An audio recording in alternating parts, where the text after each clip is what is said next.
So, the tech world is buzzing right now because it looks like OpenAI is building its own web browser, codenamed Atlas.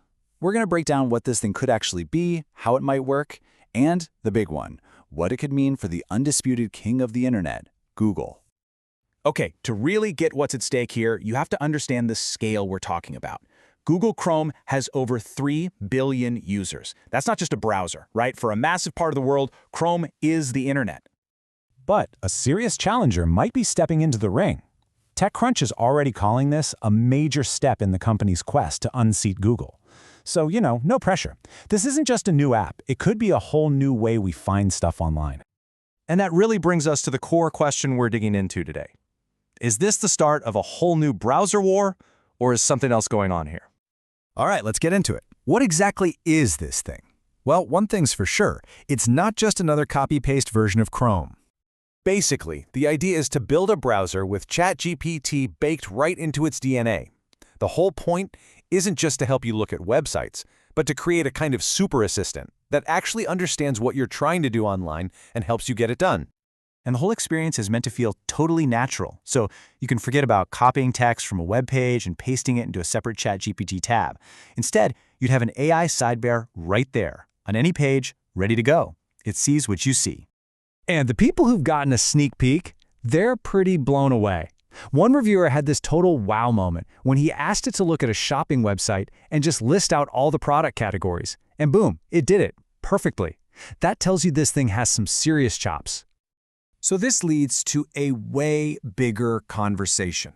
This isn't just about, adding a chatbot to a window. We're talking about a fundamental clash in philosophies about what a browser should even be.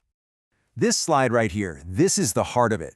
For decades, Google's whole mission was to organize the world's information and help you find it. OpenAI is looking at that and saying, okay, what's the next step? And their answer is to actually do the thing for you. And that doing part is all powered by something they call agent mode. You could literally tell your browser to research the best TVs under $1,000, compare 3 of them, and then add your choice to a shopping cart. It's multi-step, complex automation. It's a game changer. But, and this is a big but, giving an AI that much power and control raises a huge question. How much are you willing to hand over? And honestly, the internet is completely split on this. People are falling into 2 very different camps. On one side, you've got people who are just totally excited about the convenience. Like this commenter. They see it as this incredible new tool that's going to save them time and solve problems. And for them, that's a win. And then there's the other side, a really strong backlash from people who are frankly horrified by the privacy implications. They see a browser that can remember and act on everything you do online as just way, way too much. This table just nails the dilemma, doesn't it? A feature like browser memories sounds amazing. It could give you super personalized answers because it remembers what you've done before. But the flip side is you're trusting OpenAI with basically a detailed file of your entire digital life. And that's what it all boils down to. It forces every single one of us to ask a really critical question. Who do you actually trust with that level of access? Now, this whole shift doesn't just affect us as users. It could send a huge ripple effect across the entire web, especially for all the businesses that live and die by Google search traffic. And here's the key. For years, the name of the game has been search engine optimization, or SEO, making your site easy for Google's bots to read. But if AI agents are the new gatekeepers, suddenly you have to optimize for AI readability.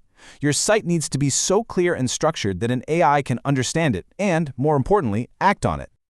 So what do the actual SEO pros think? Well, it's a mix. You've got everything from total uncertainty to cautious optimism. Some are already playing with it to see how they can use it for research. But the general vibe is, okay, this is interesting, but let's not throw at the rulebook just yet. Which brings us all the way back to the main event. With this new browser and this totally different philosophy, can OpenAI actually challenge Google's throne? Well, just when you think you've got the whole story mapped out, there's a really fascinating, almost ironic twist to all this. Yeah, it turns out, according to reporting from Search Engine Land, when you use the good old-fashioned search bar in the early versions of Atlas, the results seem to be coming straight from Google. And it's not just reporters noticing this, users are seeing it too, which kind of complicates this whole David versus Goliath story. It seems like OpenAI is trying to build a new, smarter layer on top of the web. But for now at least, that layer is standing on a foundation built by Google. And that leaves us with one last, kind of mind-bending question. Is OpenAI building a true Google killer, or are they accidentally building Google's next billion-dollar customer? What a wild thought to end on.